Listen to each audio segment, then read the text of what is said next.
সেই 6 ঘন্টার রাস্তা 12 ঘন্টায় যামু যে কয় ঘন্টায় তারও কোনো শিওর নাই। শুধু আসছে কিসের জন্য? এই যে দেখেন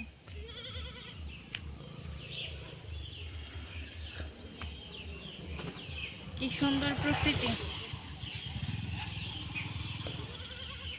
আর কবিরাও সবসময় গ্রামীণ পরিবেশের কথাই কবিতাতে লিখছে, শহরের মানে পরিবেশ কোলাহলের কবিতা কমই আছে। মানে কারেন্ট না থাকলেও থাকা যায়, এই যে বাতাস বইতেছে থাকা যায়, শান্তি। ধানের ক্ষেত,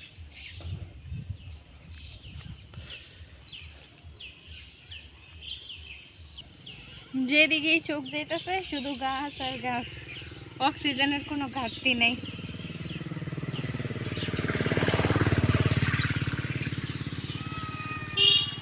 শান্তি, শান্তি তো এখানে শান্তি থাকলেও শান্তি, না থাকলেও শান্তি।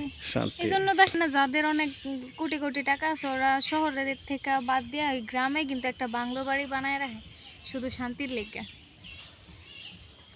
কারণ দিন শেষে গ্রামই হয় শেষ ঠিকানা, শান্তির ঠিকানা, তাই না? এটা একটা রাস্তা, এমনি গাছ হয়ে আছে, যে গাছগুলো শহরে করবার ছেলে পরে লাখ লাখ টাকা কোটি কোটি টাকা বাজেট করা লাগবে সিটি কর্পোরেশনের। আর হয়ে থাকলে ওগুলো সব কাটে ফলানো হয়, নিজের মানে 1-2টা করে গাছ, ফুলের গাছ লাগানো হয় রাস্তা সাইডে।